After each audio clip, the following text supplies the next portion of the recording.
behavior, and performance are indicated by an employee's enthusiasm, loyalty, and his dedication towards work. All this comes under one of the very important topic of business studies, that is staff morale. Now, what do you mean by staff morale? When a person is by himself willing to work or is eager to do a certain work by his own will, that is known as staff morale. Morale refers to a mental condition or attitude of an individual or groups in an organization. A like towards the job indicates a good morale, and a dislike towards the job, it is a sign of low morale in an employee. अब अगर एक employ को उसके मन का job मिलेगा तो वो अपनी मर्जी से जॉब करेगा और अच्छे से अच्छा करने की कोशिश करेगा, बट वही अगर उसको ऐसा जॉब मिलेगा which he doesn't likes, he will not give is 100% for that particular job, क्योंकि वो जॉब वो मजबूरी में कर रहा होगा। एक एचआर मैनेजर की या फिर एक ऑर्गेनाइजेशन की ये रिस्पॉन्सिबिलिटी होती है कि वो एम्प्लॉय को इस तरीके से मोल्ड करे कि ऑर्गेनाइजेशन में जो जॉब एम्प्लॉय कर रहा है वो उस जॉब डिसलाइक से लाइक में बनाने का जॉब भी आपकी ऑर्गेनाइजेशन का होता है। अब ये ऑर्गेनाइजेशन के ऊपर डिपेंड करता है कि वो उस जॉब को कैसे ऑर्गेनाइजेशन के एम्प्लॉय के लिए फ्रूटफुल बनाती है और कैसे वो उस एम्प्लॉय के लिए बेनिफिशियल बनाती है। Moral is willingness to work, that means जब आपका खुद कोई काम करने का मन होगा, that is known as moral.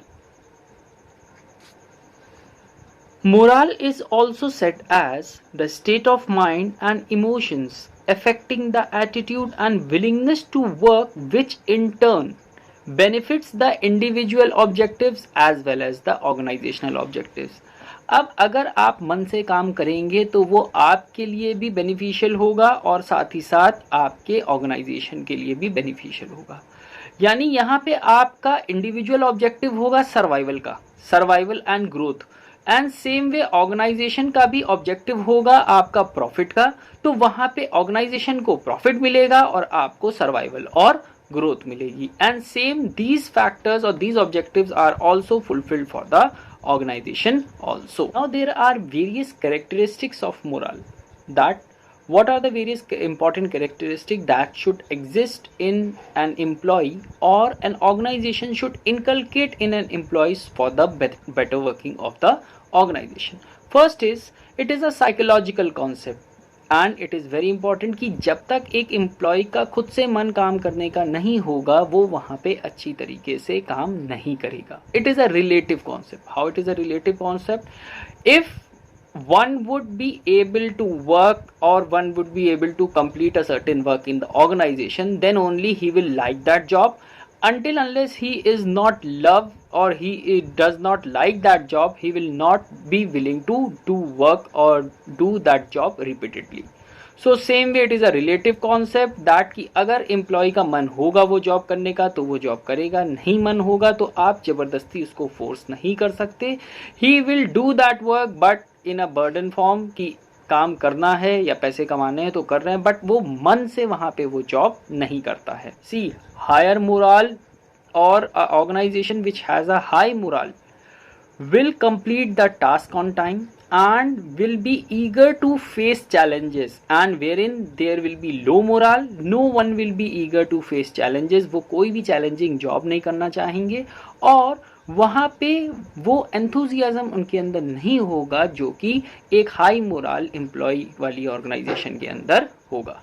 Then moral is dynamic in nature, वो रातों रात डेवलप नहीं किया जा सकता है और कंटिन्यूसली एम्प्लॉयज़ को मोटिवेट करते रहना एक मैनेजर का काम होता है। जब तक एक मैनेजर कंटिन्यूसली उनको मोटिवेट नहीं करेगा, उनको उनके जॉब के बेनिफिट्स नहीं बताएगा, same way we can see that a captain boosting the team, अगर वहाँ पे टीम का मोरल डाउन होता है तो आपका विराट कोहली आके अपनी टीम को समझाता है that still we have a chance and we can do it.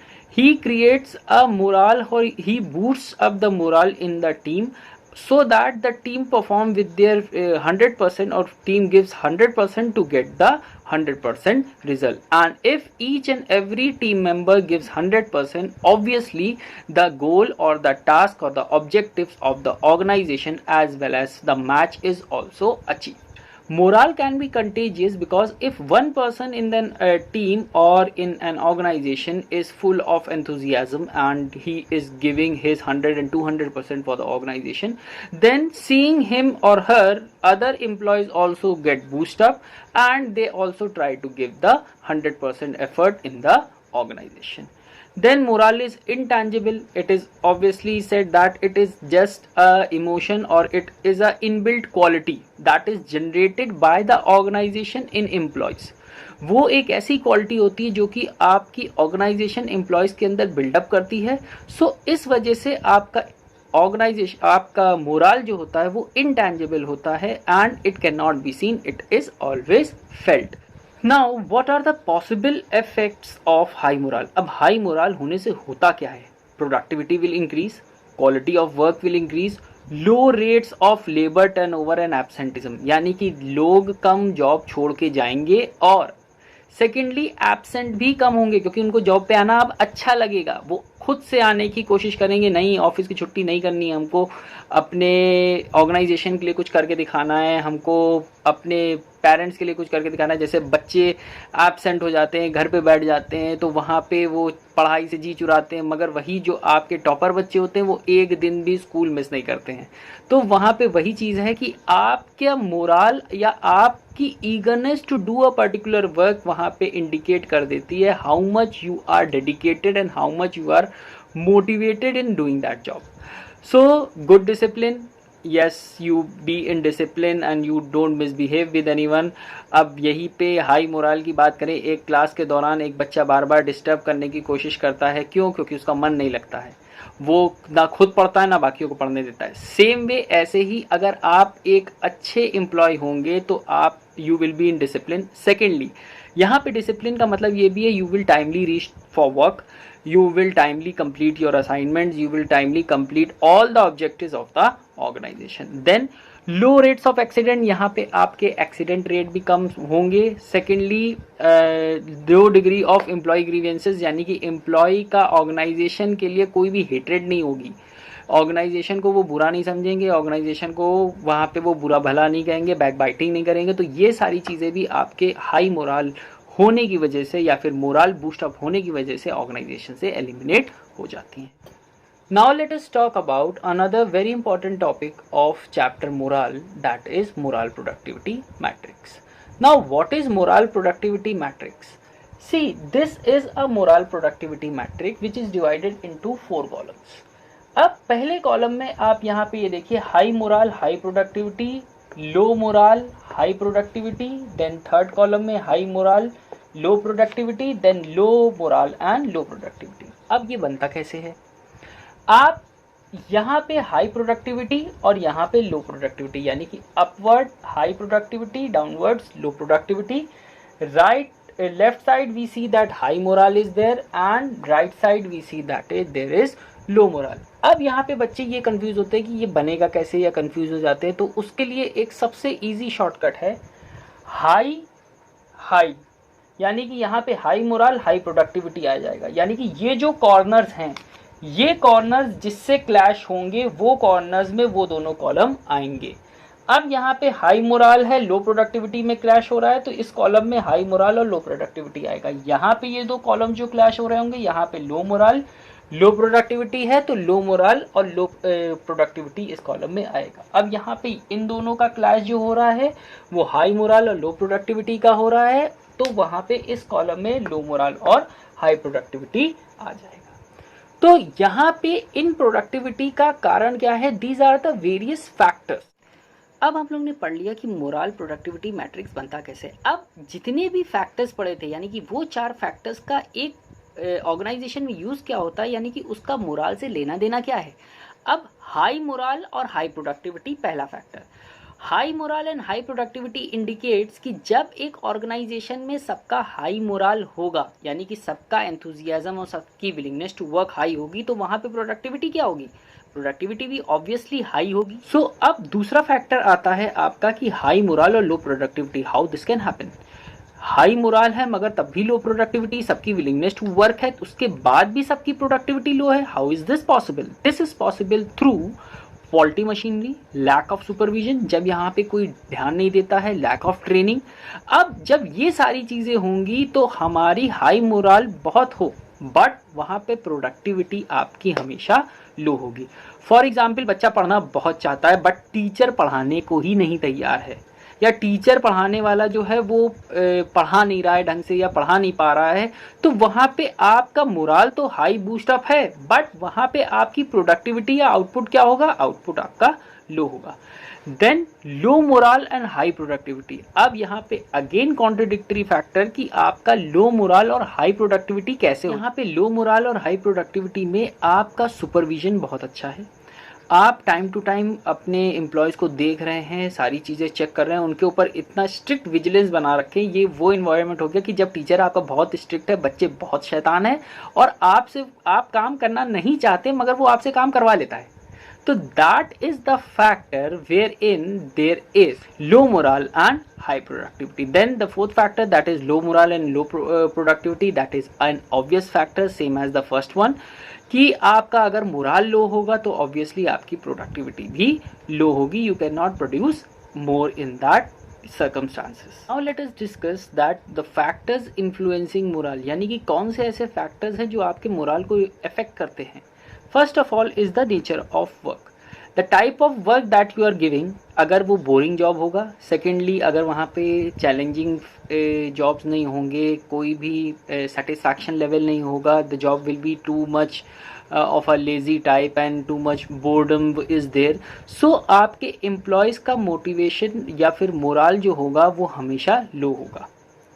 Then the working condition, another factor which lowers down the morale in the employees is the working condition, where there is no security of job, there are low wages, and significantly the employees wages are not fair, they are not secure, as well as the opportunities of promotion is also low. So उस condition में भी आपका moral जो होगा वो low होगा। Then supervision is the another factor which influence the moral. अगर आपका सुपरविजन बहुत अच्छा होगा, आप एम्प्लॉयज़ को कंटिन्यूसली चेक में रखते होंगे और आप एम्प्लॉयज़ की मदद करते रहते होंगे जहाँ पे वो किसी भी चीज़ में स्टक हुए, if they are stuck in any of the problems, you continuously instruct them and give them the best possible solution for their problems. Then also it boosts up the morale in the organization. Then the next factor that comes is the interpersonal relation. If the employees are in a good healthy relation and the employees are being taken care by the organization and the workers and the co-workers are loyal and confident, so the feeling of togetherness is there and which is achieving of a common goal. And if you have a good healthy environment in the office, then you will have a good morale among the employees.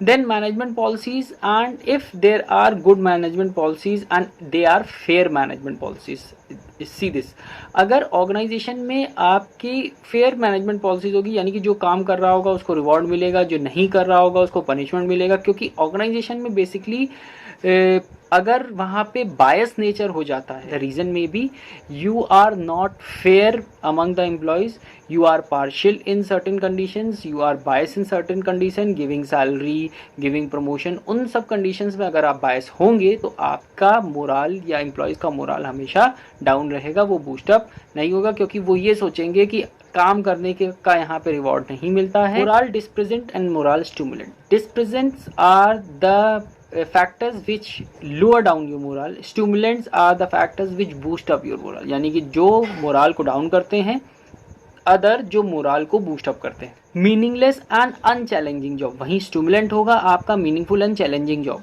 Poor working condition, again a depressant, and good working condition stimulant. Unfriendly and unhelpful supervision, friendly and helpful supervision stimulant. Bad relation with coworkers, good relation with coworkers.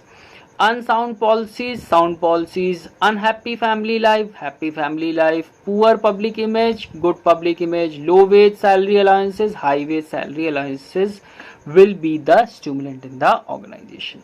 Now what are the different principles that can build up moral, यानी कि moral हम employees के अंदर build up कैसे कर सकते हैं, यानी कैसे बढ़ा सकते हैं. Worthwhile goals.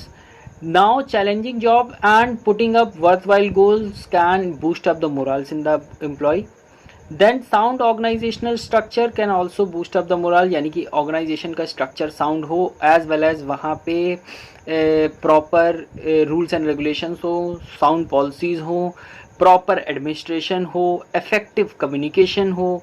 अब यहाँ पे ये सारी चीज़ें अगर ऑर्गेनाइजेशन में प्रॉपरली चलेंगी तो आपके एम्प्लॉय का भी ऑर्गेनाइजेशन में आने का मन करेगा, एज वेल एज वो वहाँ पे उसका मोरल बूस्ट अप करेगा और वहाँ पे willingness to work, self willingness to work, यानी कि वहाँ पे willingness to work of the employee भी जनरेट होगी.